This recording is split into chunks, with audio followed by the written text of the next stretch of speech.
नमस्कार, मैं रेयान सिंह। 25 दिसंबर 1927 भीमराव अंबेडकर एक आंदोलन को संबोधित करते हुए बोल रहे थे, ऐसा नहीं है कि चावदार झील का पानी पीने से हम अमर हो जाएंगे। हम इतने दिनों तक बिना पानी पिए भी अच्छी तरह से जीवित रहे हैं। हम चावदार झील पर सिर्फ उनका पानी पीने नहीं जा रहे, हम झील पर यह जताने जा रहे हैं कि हम भी दूसरों की तरह इंसान हैं। स्पष्ट रूप से यह बैठक समानता के मानदंड स्थापित करने के लिए बुलाई गई है। यह आंदोलन था महाड़ सत्याग्रह। महाड़ महाराष्ट्र के उत्तरी कोंकण क्षेत्र में रायगढ़ जिले में स्थित एक शहर है, जिसे पहले कोलाबा के नाम से जाना जाता था। यह शिवाजी महाराज के मराठा साम्राज्य की पूर्व राजधानी का हिस्सा था। यहीं पर रायगढ़ का किला है, जिसमें महाराज शिवाजी की समाधि भी है। इस महाड़ सत्याग्रह को जानने के लिए हमें थोड़ा पीछे चलना होगा। 1865 में महाड़ नगर पालिका की स्थापना हुई।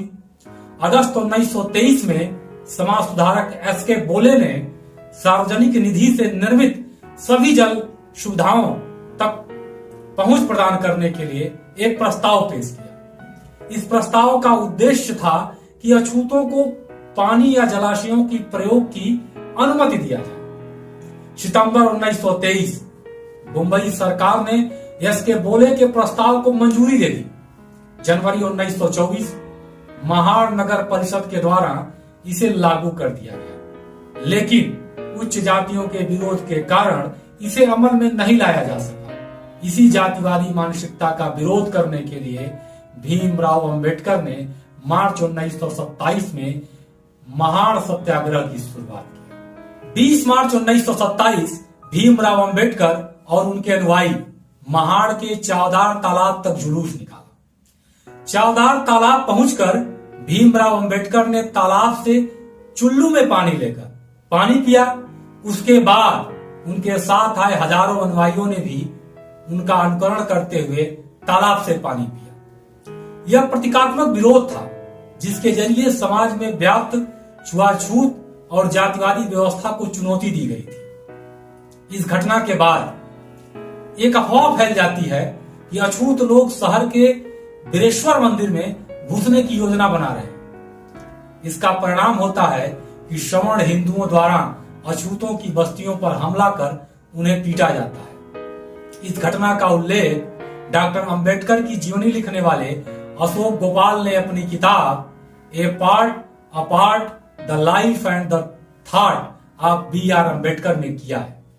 21 मार्च 1927 को सवर्ण हिंदुओं द्वारा चावदार तालाब के शुद्धिकरण का काम किया जाता है।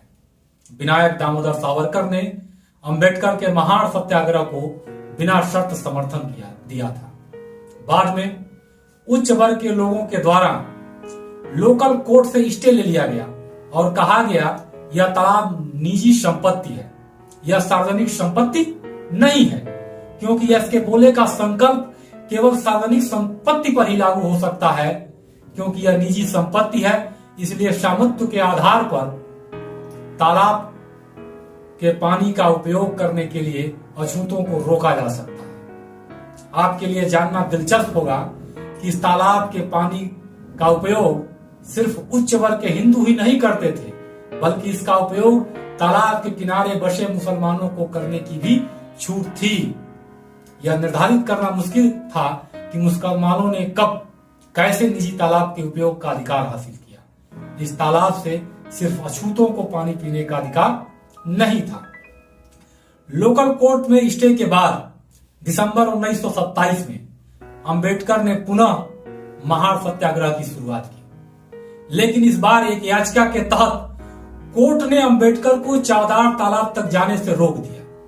अंबेडकर ने कहा कि हम चावदार तालाब नहीं जाएंगे, लेकिन अपना सत्याग्रह जारी रखेंगे। महाड़ में अब आंदोलन कहां होगा, यह एक समस्या थी, क्योंकि एक सवर्ण बाहुल्य इलाके में आंदोलन के लिए जमीन कौन देगा जहां सभी लोग इकट्ठा हो सके। इसी बीच एक व्यक्ति डॉक्टर फतेह खान ने अपनी जमीन आंदोलन के लिए देने की पेशकश की। जमीन मिलने के बाद एक और दिक्कत थी कि भीमराव अंबेडकर और उनके अनुयायी सभा स्थल तक कैसे पहुंचे, क्योंकि उस वक्त ट्रांसपोर्ट का सबसे बेहतरीन माध्यम बस था, लेकिन बस ट्रांसपोर्ट के द्वारा जाने पर विरोध की संभावना थी।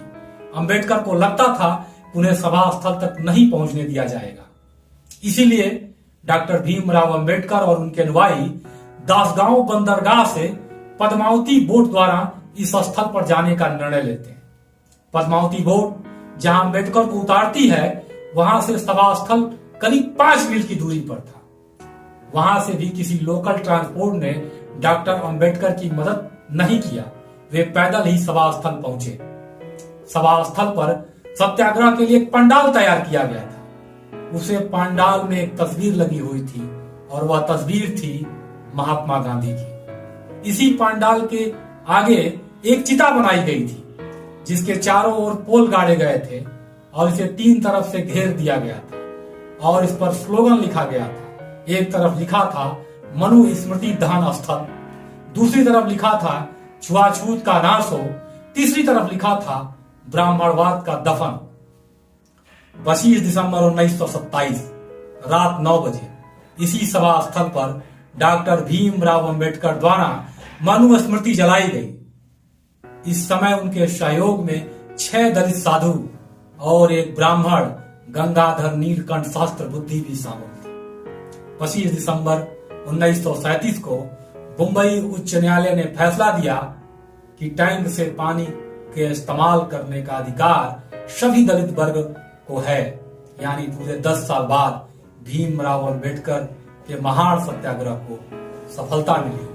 आज के लिए बस इतना ही। अगर यह प्रोग्राम आपको अच्छा लगा हो तो कमेंट करिएगा, चैनल को सब्सक्राइब करिएगा। धन्यवाद। जय हिंद।